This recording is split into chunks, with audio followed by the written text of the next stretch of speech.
എന്നെ സപ്പോർട്ട് ചെയ്ത് 4 വാക്ക് പറഞ്ഞാൽ എന്താ? ഞാനല്ലേ നിങ്ങളുടെ ഭാര്യ, നിങ്ങൾ എന്നെയല്ലേ സപ്പോർട്ട് ചെയ്യേണ്ടത്? കുറച്ചു മുമ്പ് ആദർശ് അവൾക്ക് എല്ലാം കൊടുക്കുന്നത് ന്യായീകരിച്ചല്ലോ. എന്നെ സപ്പോർട്ട് ചെയ്യാൻ എന്റെ ഭർത്താവില്ല. ഇനി അതിനിപ്പോ പുറത്തു നിന്ന് ആളെ കൊണ്ടുവരണമെന്നാ തോന്നുന്നത്. എന്റെ പൊന്നബി, ഞാൻ എന്താ എങ്ങനെ പറയേണ്ടതെന്നും ചെയ്യേണ്ടതെന്നും നീ പറഞ്ഞാ മതി, ഞാൻ അതുപോലെ ചെയ്തോളാം. വെറുതെ വഴക്കുണ്ടാക്കാതെ. പിന്നെ ഒരു ത്യാഗി വന്നിരിക്കുന്നു. നിങ്ങൾ ഒരു കാലത്ത് നന്നാവാൻ പോകുന്നില്ല. പോടുന്നു. ഇവളുടെ ഒരു കാര്യം.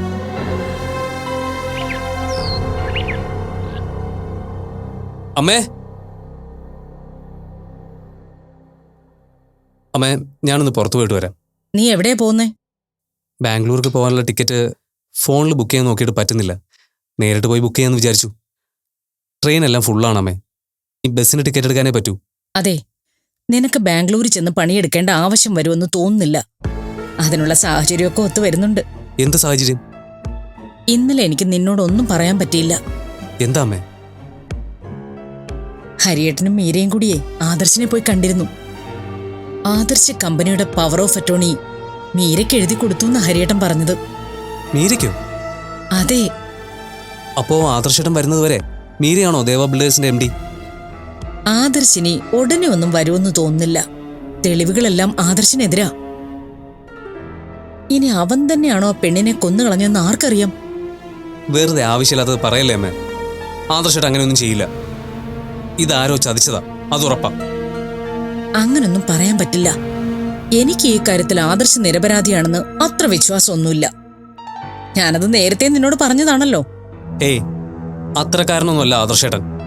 ഇതെന്തോ പണി കിട്ടിയതാണെന്നുള്ള കാര്യം ഉറപ്പാ. ഇത്രയും വലിയ ബിസിനസ്സുകാരനല്ലേ. അപ്പോ കമ്പനിക്ക് അകത്തും പുറത്തും എത്രയോ ശത്രുക്കളുണ്ടാവും. ആരോ കരുതി കൂട്ടി കെണിയൊരുക്കി. ആദർശേട്ടൻ കൃത്യമായിട്ട് അതിൽ വീണു. അതാണ് സംഭവിച്ചത്. നല്ലൊരു അന്വേഷണ ഉദ്യോഗസ്ഥൻ വന്നാ അതൊക്കെ കണ്ടുപിടിച്ച് ആദർശേട്ടനെ വെളിയിൽ കൊണ്ടുവരും. ആയിക്കോട്ടെ, എന്തായാലും അതൊന്നും ഉടനെ നടക്കുന്ന കാര്യമല്ലല്ലോ. നാട്ടുകാരെല്ലാവരും പ്രതിക്ക് തൂക്കുകയറി കിട്ടണമെന്ന് പറഞ്ഞുകൊണ്ടിരിക്കുന്ന സമയം വലിയ കമ്പനിയുടെ മുതലാളിയും കാശുകാരുമായതുകൊണ്ട് എങ്ങനെയെങ്കിലും കേസിൽ നിന്ന് ആദർശ് രക്ഷപ്പെടും. അങ്ങനെയുള്ളപ്പോ അന്വേഷണത്തിന് വേറെ ആള് വരികയോ ആദർശ് രക്ഷപ്പെടുകയോ ചെയ്താ അതെല്ലാം കള്ളത്തരം കാണിച്ച് അന്വേഷണ ഉദ്യോഗസ്ഥനെ സ്വാധീനിച്ച് ആദർശ് രക്ഷപ്പെട്ടതായേ നാട്ടുകാർ കരുതൂ. അങ്ങനെ സംഭവിച്ചാൽ ആക്ഷൻ കൗൺസിലും പൗരസമിതിയും ഒക്കെ ഉണ്ടാക്കി അവർ വലിയ പ്രശ്നം ഉണ്ടാക്കും. അങ്ങനെ ആദർശ് വീണ്ടും ജയിലിലാവും. അപ്പോഴും പ്രയോജനം നമുക്കാ. നമുക്കെന്ത് പ്രയോജനം? എടാ, ആദർശ് തിരിച്ചു വരുന്നതുവരെ മീരയ്ക്ക് കൊടുത്ത അധികാരത്തിൽ മീര തന്നെ കമ്പനിയുടെ തലപ്പത്ത് തുടരുമല്ലോ. അത് നമുക്ക് ഗുണമല്ലേ? ഒന്ന് ചീഞ്ഞാലേ മറ്റൊന്നിന് വളമാവൂ. ആദർശ് ജയിലിൽ തന്നെ കഴിഞ്ഞാലേ മീരയ്ക്ക് അധികാരം ഉണ്ടാവൂ. ഇപ്പൊ വീണ് കിട്ടിയ ഈ അവസരം നമ്മൾ മാക്സിമം പ്രയോജനപ്പെടുത്തണം. എങ്ങനെ? മീരയെ സ്വാധീനിച്ച് നീ കമ്പനിയിൽ കയറി പറ്റണം. ഇനിയിപ്പോ നിന്നെ കമ്പനിയിൽ അപ്പോയിന്റ് ചെയ്യാൻ അവൾക്ക് ആരുടെ അനുവാദം വാങ്ങണ്ടല്ലോ. മീരയ്ക്ക് സൈനിങ് പവർ കിട്ടിയാലും ആദർശേട്ടനോടോ അയാളുടെ അമ്മയോടോ ചോദിക്കാതെയും അനുവാദം വാങ്ങാതെയും മീര എന്തെങ്കിലും ചെയ്യൂന്ന് അമ്മയ്ക്ക് തോന്നുന്നുണ്ടോ? അവരിനി മീരയെ എല്ലാത്തിലും ഒന്നും കയറി ഭരിക്കാൻ വരില്ല. ആദർശ് ജയിലിലായതുകൊണ്ട് അവന്റെ അമ്മ മാനസികമായിട്ട് തകർന്ന അവസ്ഥയിലാ. പിന്നുള്ളത് ആ അഭിരാമിയ. അവൾക്ക് കാശ് വേണോന്നല്ലാതെ കമ്പനി ഭരിക്കാനുള്ള വിവരമൊന്നുമില്ല. അതവളുടെ കെട്ടിയോനുമില്ല. എങ്കിലും നിന്നെ അപ്പോയിന്റ് ചെയ്യുന്നതിൽ ചിലപ്പോ ഒരു എതിർപ്പ് വരാനുള്ള സാധ്യത അഭിരാമിയുടെ ഭാഗത്തുനിന്നാ. അത് മറികടക്കാൻ മീര സ്ട്രോങ് ആയിട്ട് നിന്നാ മാത്രമേ സാധിക്കുള്ളൂ. അതിനുള്ള വെള്ളവും വളവും ഒക്കെ ഞാൻ മീരയ്ക്ക് കൊടുത്തോളാം. ഇനിയിപ്പൊ എല്ലാവരും എതിർത്താലും ഇത്തരം ഒരു സാഹചര്യത്തിൽ മീരയ്ക്ക് ഒരുപാട് ശത്രുക്കൾ ഉണ്ടാവാൻ സാധ്യതയുണ്ടെന്നും ആദർശിനെ പെടുത്തിയതുപോലെ മീരയെയും ആരെങ്കിലും എന്തെങ്കിലും ചെയ്യാൻ സാധ്യതയുണ്ടെന്നും അവൾക്കൊരു പ്രൊട്ടക്ഷൻ കൊടുക്കാൻ വേണ്ടി നീ അടുത്തു വേണോന്നും പറഞ്ഞ് നിന്നെ ജോലിക്കെടുക്കാൻ ഞാൻ അവളോട് പറയാം. ശരി, ഇനി ഞാൻ എങ്ങനെയെങ്കിലും അവിടെ ജോലിക്ക് കയറിയെന്നിരിക്കട്ടെ. അമ്മ ഇപ്പൊ പറഞ്ഞതുപോലുള്ള പ്രശ്നങ്ങൾ അവിടെ ഉണ്ടെങ്കിൽ അവരാദ്യം ടാർഗറ്റ് ചെയ്യുന്നത് എന്നെ ആയിരിക്കില്ലേ? ആര് ടാർഗറ്റ് ചെയ്യുമെന്നാ നീ പറയുന്നേ? അമ്മ ഇപ്പൊ പറഞ്ഞില്ലേ, ആദർശേട്ടനെ കുടിക്കുക, മീരയെ ഉപദ്രവിക്കാൻ സാധ്യതയുള്ള ശത്രുക്കൾ അവരെന്നെയും ടാർഗറ്റ് ചെയ്യില്ലേ? അയ്യോ എടാ സൂരജെ, അത് നിന്നെ അവിടെ ജോലിക്കെടുക്കാൻ വേണ്ടി ഞാൻ വെറുതെ പറയുന്നതല്ലേ. പക്ഷെ ശരിക്കും അവിടെ അങ്ങനെ ഒരു പ്രശ്നം ഉണ്ടെങ്കിലോ അമ്മേ? ഞാൻ അറിഞ്ഞു വെച്ചുകൊണ്ടുപോയി കെണിയിൽ ചാടുന്നത് പോലെ ആവില്ലേ? അങ്ങനൊന്നും വരില്ല. നിനക്ക് നല്ലൊരു ഭാവി ഉണ്ടാവാനുള്ള വഴിയാ തെളിഞ്ഞു വരുന്നത്. മീരയെ സ്വാധീനിച്ച് നീ ആ കമ്പനിയിൽ കയറി പറ്റിയ നിനക്കിനി പല പ്രയോജനങ്ങളും ഉണ്ടാവും. അതിന് തടസ്സമായിട്ട് നീ തന്നെ മനസ്സിൽ ഓരോന്ന് ചിന്തിച്ച് നെഗറ്റീവ് ആക്കാതിരുന്നാ മതി. ശരി, ഞാൻ നെഗറ്റീവ് ആവുന്നില്ല. പക്ഷെ ജോലിയുടെ കാര്യത്തില് എന്നൊരു തീരുമാനം ഉണ്ടാവുമെന്ന് എനിക്കറിയണം. അതിന് നീ കുറച്ച് ക്ഷമ കാണിക്കണം. സമയവും സാഹചര്യവും നോക്കി ഞാൻ വേണ്ടത് ചെയ്യാം. നാളെ നീളെ എന്നൊരു അവസ്ഥയാവരുത്. ഇല്ല, ഞാൻ ചെയ്തോളാന്ന് പറഞ്ഞില്ലേ. ശരി, എങ്കിൽ ഞാൻ ടിക്കറ്റ് എടുക്കുന്നില്ല. പിന്നെ നീ ബാംഗ്ലൂർക്ക് ചെല്ലുന്നില്ല എന്ന് കൂട്ടുകാരെ വിളിച്ച് പറഞ്ഞേക്ക്. അതിപ്പോ പറയണ്ടമ്മേ. ഞാൻ കുറച്ചുനാൾ കൂടി കഴിഞ്ഞേ വരൂ. ഇവിടെ ചില ആവശ്യങ്ങളുമായി ബന്ധപ്പെട്ട് നിൽക്കുവാണെന്ന് ഞാൻ പറഞ്ഞോളാം. ആ, അങ്ങനെങ്കിൽ അങ്ങനെ. നിന്റെ ഇഷ്ടം പോലെ ആവട്ടെ. ശരിയെന്ന് ഞാനൊന്ന് പുറത്തു പോയിട്ട് വരാം. ശരി.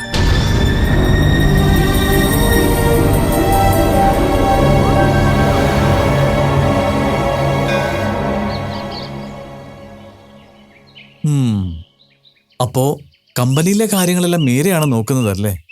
അതെ. ഞാനിപ്പോ ഓർമ്മിക്കുന്നത് അന്ന് ബസ് സ്റ്റാൻഡിൽ ഇന്റർവ്യൂവിന് പോവാൻ നിന്ന മീരയാണ്. അന്ന് താൻ കരുതിയിരുന്നോ ഈ കമ്പനിയുടെ തലപ്പത്തെത്തുമെന്ന്? ഇല്ല. അതാണ് ഈശ്വര നിശ്ചയം. നമ്മൾ അറിയുന്നില്ലെങ്കിലും ഭഗവാൻ എല്ലാം അറിയുന്നുണ്ട്. ഭഗവാൻ അന്നേ അറിയാം മീരയുടെ യാത്ര എവിടെ എങ്ങനെ എത്തുമെന്ന്. ഈ പൊസിഷൻ ഒരിക്കലും ഞാൻ എന്റെ കഴിവുകൊണ്ട് നേടിയതല്ലോ, സാഹചര്യങ്ങളാൽ വന്നു ചേർന്നതല്ലേ. മാത്രല്ല ഞാൻ ഇങ്ങനൊരു പദവി ആഗ്രഹിച്ചിട്ടുമില്ല. അതാണ് വിധി. ഇന്ന് പലരും കൊതിക്കുന്ന വലിയ പൊസിഷനിലുള്ളവർ കഴിവുകൊണ്ട് മാത്രം അവിടം വരെ എത്തിയെന്നാണോ മീര കരുതുന്നത്? മീര ഇപ്പൊ പറഞ്ഞതുപോലെ പലരും ഒരിക്കൽ പോലും ആഗ്രഹിക്കാത്ത, സ്വപ്നം പോലും കാണാത്ത പൊസിഷനുകളിൽ എത്തിപ്പെടുന്നുണ്ട്. അതൊക്കെ കാലത്തിന്റെ കളികളാണ്, ഈശ്വരന്റെ തീരുമാനങ്ങളാണ്. അവരുടെ അറിഞ്ഞോ അറിയാതെയോ ഉള്ള കർമ്മങ്ങളുടെ ഫലമാണ്. കമ്പനിയുടെ താൽക്കാലികമായ സൈനിങ് പവറാണ്. ആദർശന് വേണ്ടി അതെല്ലാം നന്നായിട്ട് ചെയ്യാൻ സാധിക്കുമെന്ന് പോലും എനിക്കറിയില്ല. എന്നാലും എന്റെ കഴിവിന്റെ പരമാവധി ഞാൻ ശ്രമിക്കും. ധൈര്യമായി മുന്നോട്ട് പോകൂ. മുന്നിൽ പല പ്രതിസന്ധികളും ഉണ്ടാവും. ഒന്നിലും തളരരുത്. ഉറച്ച മനസ്സോടെ മുന്നോട്ട് പോവുക. ഈശ്വരന്റെ അനുഗ്രഹം എന്നും മീരയോടൊപ്പം ഉണ്ടാവും. കമ്പനിയിൽ ഇപ്പോൾ ഉള്ള പ്രശ്നങ്ങളെല്ലാം ആദർശേട്ടൻ തിരികെ വരുന്നതിന് മുമ്പേ സോൾവ് ചെയ്യണം. ആദർശേട്ടൻ വരുമ്പോ ഒരു ടെൻഷനും ഇല്ലാതെ ജോലി ചെയ്യാൻ സാധിക്കണം. ചെയ്യാത്ത തെറ്റിന് ആദർശേട്ടൻ ശിക്ഷ അനുഭവിക്കുന്നത്. പക്ഷേ അന്ന് മുകുന്ദേട്ടൻ പറഞ്ഞതുപോലെ ചില അനുഭവങ്ങൾ ജീവിതത്തിന്റെ കർമ്മബലത്തിൻ്റെതായി അനുഭവിക്കാനുണ്ടാവും. അതെ, അതെന്താണെന്ന് മീരയ്ക്ക് ഇപ്പൊ അറിയാമെന്ന് തോന്നുന്നു. എല്ലാം ഈശ്വര നിശ്ചയല്ലേ. ഭഗവാൻ ഓരോരുത്തരും എന്തൊക്കെ എങ്ങനെയൊക്കെ അനുഭവിക്കണമെന്ന് തീരുമാനിച്ചിട്ടുണ്ടാവും. അതുപോലെയല്ലേ നടക്കൂ. അതെ, ജീവിതത്തിലെ അനുഭവങ്ങളിൽ നിന്നാണ് പക്വത ഉണ്ടാകുന്നത്. സത്യത്തെ അടുത്തറിയും തോറും നമ്മളിൽ അത് അറിയാതെ വന്നു തുടങ്ങും. മീരയുടെ വാക്കുകളിൽ നിന്ന് എനിക്കത് ബോധ്യമാവുന്നുണ്ട്. കഴിഞ്ഞ പ്രാവശ്യം മീര ആകെ തകർന്ന അവസ്ഥയിലായിരുന്നു. ഞാൻ പറഞ്ഞത് പലതും കേൾക്കുകയോ മനസ്സിലാക്കുകയോ ചെയ്തോ എന്ന് പോലും എനിക്ക് സംശയം ഉണ്ടായിരുന്നു. പക്ഷേ ഇത്തവണ മീര അതെല്ലാം മനസ്സിൽ തട്ടി പറയുന്നത് പോലെ തോന്നുന്നു. അങ്ങനെ മുകുന്ദേട്ടന് തോന്നുന്നുണ്ടെങ്കിൽ അത് സത്യം തന്നെ ആയിരിക്കും. ഞാനൊന്ന് ചെല്ലട്ടെ, ഓഫീസിൽ സമയത്തിന് എത്തണം. ശരി.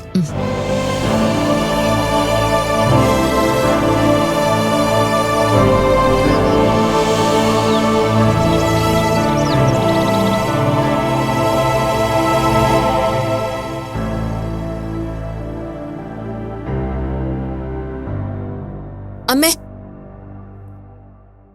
ആദർശ് ചെയ്ത കാര്യത്തെക്കുറിച്ച് അമ്മ എന്താ ഒന്നും പറയാത്തത്? മീരയ്ക്കെല്ലാം കൂടി എഴുതി കൊടുത്ത് എങ്ങനെയാ ശരിയാകുന്നേ? എന്താ അമ്മയുടെ മനസ്സില്? എന്റെ മനസ്സിൽ ഒരേ ഒരു കാര്യമേ ഉള്ളൂ, എങ്ങനെയെങ്കിലും എന്റെ മോനെ പുറത്തിറക്കണം. അതൊക്കെ നടക്കും അമ്മേ. പക്ഷെ അവനീ എടുത്തുചാട്ടത്തിന്റെ കാര്യം എന്തായിരുന്നു? എന്ത് വിശ്വസിച്ച് അവനെ അബദ്ധം കാണിച്ചതെന്ന് എനിക്ക് മനസ്സിലാവാത്തത്. അവന് മീരെ വിശ്വാസം ഉണ്ടാകും. പിന്നെ അന്യർക്കൊന്നും അല്ലല്ലോ, സ്വന്തം ഭാര്യയ്ക്കല്ലേ എഴുതി കൊടുത്തത്. മീര കമ്പനി കാര്യങ്ങൾ നന്നായി നോക്കുമെന്ന കാര്യത്തിൽ എനിക്ക് സംശയമൊന്നുമില്ല. എനിക്ക് ആ സംശയമുണ്ട്. ഒരു ദിവസം നമ്മൾ വീട്ടിൽ നിന്ന് മാറിയപ്പോ സ്വന്തക്കാരെ മുഴുവൻ വീട്ടിൽ വിളിച്ചു വരുത്തി ഗൂഢാലോചന നടത്തിയവളവള്. ഇപ്പൊ കമ്പനി മുഴുവൻ മീരയുടെ അധികാരത്തിലുമായി. ഇനി ദേവ ബിൽഡേഴ്സ് ഭരിക്കുന്നത് മീരയുടെ ബന്ധുക്കളാവും. അമ്മ നോക്കിക്കോ. അവളുടെ ലക്ഷ്യം ഇവിടുത്തെ സ്വത്താണെന്ന് ഞാൻ പലതവണ പറഞ്ഞിട്ട് അമ്മയടക്കം ആരെങ്കിലും വിശ്വസിച്ചോ? ഇപ്പൊ കണ്ടോ അവളുടെ തലയണ മന്ത്രത്തിന്റെ ശക്തിയോ? ഈ ഒരു കാര്യം കൊണ്ട് അന്ന് പവർ ഓഫ് അറ്റോർണിയുടെ കാര്യം പറയാൻ പോയപ്പോ ഞാൻ മീരെ കൊണ്ടുപോകണ്ടെന്ന് പറഞ്ഞത്. അപ്പൊ അമ്മയ്ക്ക് നിർബന്ധമായിരുന്നല്ലോ അവളെ കൊണ്ടുപോകണോന്ന്. എന്നിട്ട് നീ മീരെ കൊണ്ടുപോയില്ലല്ലോ. ഇല്ല, അവളുടെ മനസ്സിലിരിപ്പ് ഇതാണെന്ന് അറിയാവുന്നത് കൊണ്ട് തന്നെയാ കൊണ്ടുപോകാത്തത്.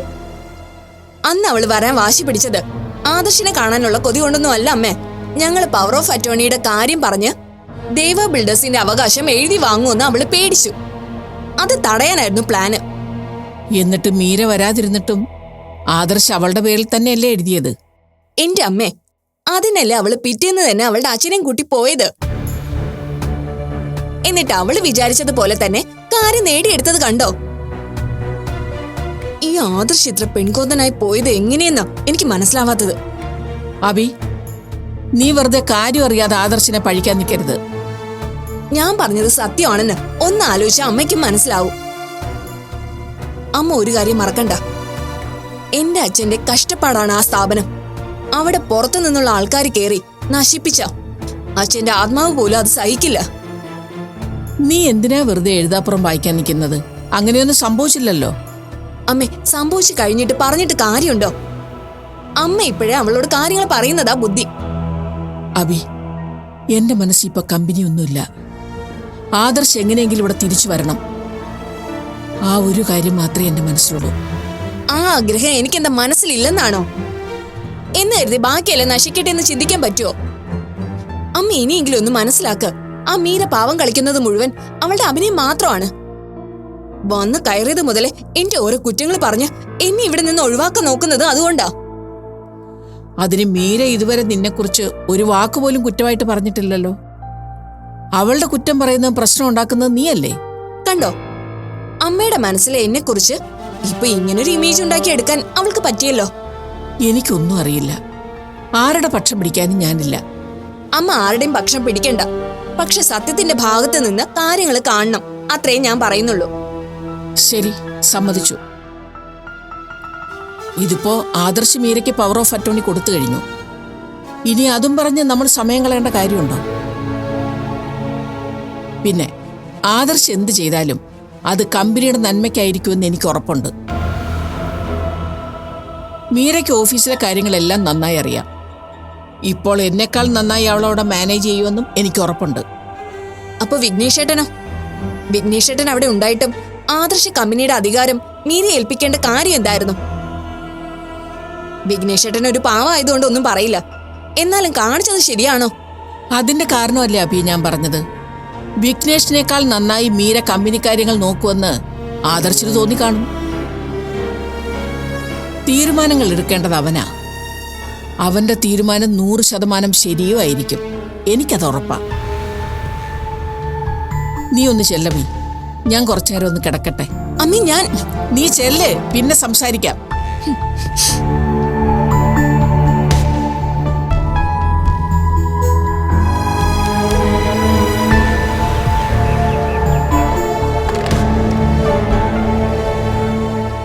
ഞാൻ നേരത്തെ പറഞ്ഞ ഫയലിന്റെ ഹാർഡ് കോപ്പി എല്ലാം കൊണ്ടുവരൂ.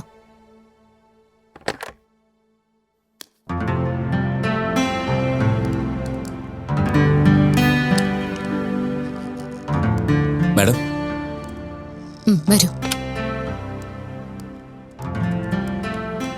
മാഡം ഇരിക്കും. ഇവിടുത്തെ കാര്യങ്ങൾ ആകെ പ്രശ്നത്തിലാണ് മാഡം. ആ ബീച്ച് സൈഡ് പ്രോജക്ടിന്റെ കാര്യത്തിൽ ഒരു മൂവ്മെന്റും ആയിട്ടില്ല. ആ കാര്യങ്ങളെല്ലാം മിനിസ്റ്ററോട് സംസാരിച്ച് ആദർശേട്ടൻ ക്ലിയർ ചെയ്തല്ലേ? പിന്നെന്താ പ്രശ്നം? ആണ്, ആദർശ് സാർ സംസാരിച്ചപ്പോൾ എല്ലാം ക്ലിയർ ആയെന്നാ വിചാരിച്ചത്. പിന്നെ ഒരു നടപടി ഉണ്ടായിട്ടില്ല. ഇപ്പോ ആദർശ് സാറിന്റെ ഈ ഇഷ്യൂ കൂടി ആയപ്പോ എല്ലാം വീണ്ടും പ്രശ്നത്തിലായി. നമുക്ക് വേണ്ടത് ചെയ്യാം. വൈകിപ്പിക്കാതെ എന്തെങ്കിലും ചെയ്തില്ലെങ്കിൽ അത് വലിയ പ്രശ്നമാവും മാഡം. ഇപ്പൊ തന്നെ ആ പ്രോജക്റ്റിന് അഡ്വാൻസ് തന്നവരുടെ ഭാഗത്തുനിന്ന് വിളികൾ വരുന്നുണ്ട്. എനിക്ക് മനസ്സിലായി. നിങ്ങൾ എല്ലാവരും എനിക്കൊപ്പം നിന്നാ നമുക്ക് ഈ പ്രശ്നം പരിഹരിക്കാം. അറിയാലോ, പെട്ടെന്നാണ് എനിക്ക് ചുമതലകളെല്ലാം ഏറ്റെടുക്കേണ്ടി വന്നത്. അതിൻ്റെതായ പരിമിതികളുണ്ട്. മാഡത്തിന്റെ സിറ്റുവേഷൻ ഞങ്ങൾക്ക് മനസ്സിലാവും. മാഡത്തിനൊപ്പം എല്ലാത്തിനും പൂർണ്ണ മനസ്സോടെ ഞാൻ ഉൾപ്പെടെ എല്ലാ സ്റ്റാഫുകളും ഉണ്ടാവും. ഈ സ്ഥാപനത്തിന്റെ നിലനിൽപ്പ് മാഡത്തിനെയും ആദർ സാറിനേക്കാളും ഞങ്ങൾ സ്റ്റാഫിന്റെ ആവശ്യം കൂടിയാ.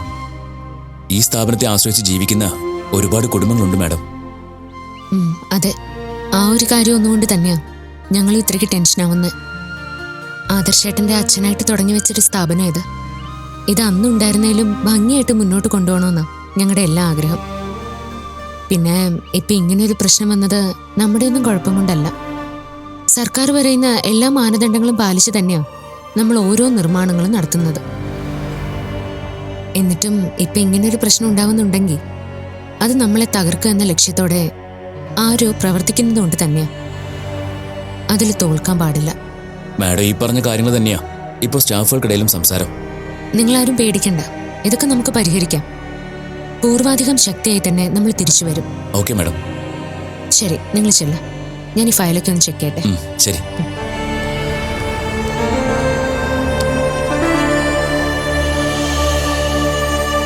ഭഗവാനെ, കൃഷ്ണ, ഈ പ്രശ്നങ്ങളൊക്കെ എങ്ങനെ പരിഹരിക്കും?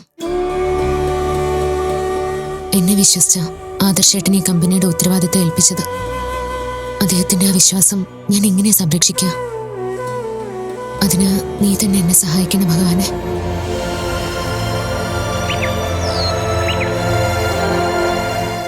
അപ്പോ മീരയാണോ ദേവ ബിൽഡേഴ്സിന്റെ MD സ്ഥാനത്ത്?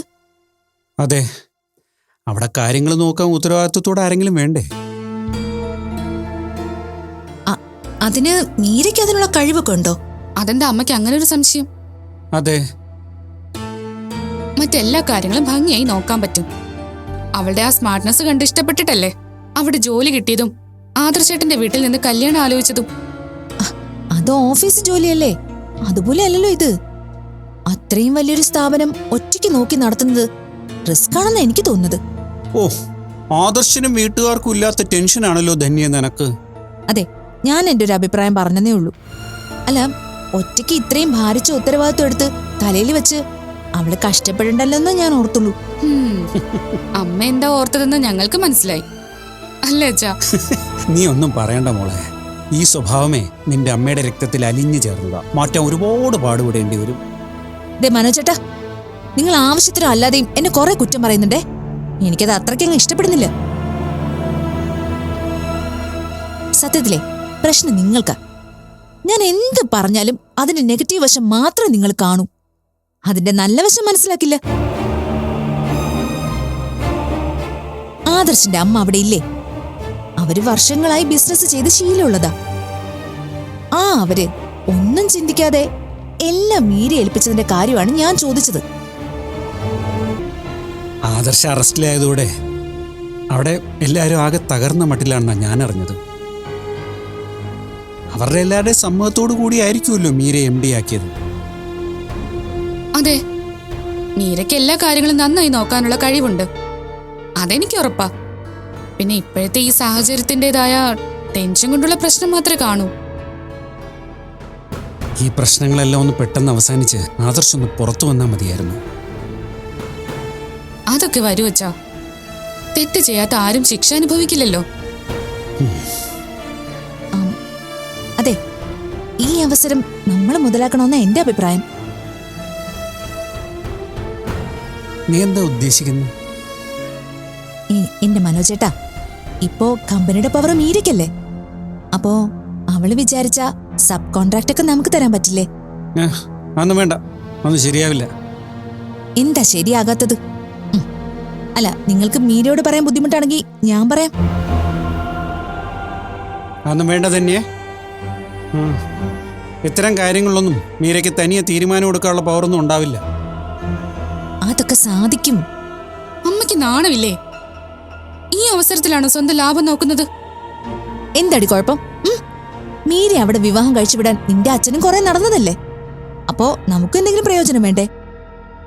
മനോജേട്ടാ, നിങ്ങളൊന്ന് മീരയോട് സംസാരിക്കേ. അതിന്റെ ആവശ്യമില്ല. അവളോട് ഞാൻ സംസാരിക്കുകയില്ല. അല്ലെങ്കിൽ തന്നെ ആവശ്യത്തിൽ കൂടുതൽ വർക്ക് നമുക്കുണ്ട്. പിന്നെ എന്തിനാ ചോദിച്ചു വാങ്ങുന്നേ? നമുക്ക് വർക്കില്ലാത്തതുകൊണ്ടല്ല. ദേവ ബിൽഡേഴ്സുമായിട്ട് നമുക്കൊരു ബിസിനസ് ഉള്ളത് നല്ലതല്ലേ? അത് തുടങ്ങി വെക്കാൻ ഇതാണ് അവസരമെങ്കിൽ പിന്നെ എന്തിനാ നമ്മളത് പാഴാക്കുന്നത്? ഈ അമ്മയോടൊന്നും പറഞ്ഞിട്ട് കാര്യമില്ല അച്ഛാ, ഞാൻ പോവാ. അവളുടെ ഒരു പോക്ക് കണ്ടില്ലേ? ഞാനിങ്ങനെ ഓരോന്ന് പറയുന്നത് അവൾക്കും കൂടി വേണ്ടിയാണെന്നുള്ള ബോധം വേണ്ടേ? എങ്ങനെ ഉണ്ടാവും? നിങ്ങളുടെ അല്ലേ മോള്? അതിലെനിക്ക് സന്തോഷമേ ഉള്ളൂ. എൻ്റെ മക്കൾക്ക് നിന്റെ ഈ സ്വഭാവം കിട്ടിയില്ലല്ലോ, ഭാഗ്യം.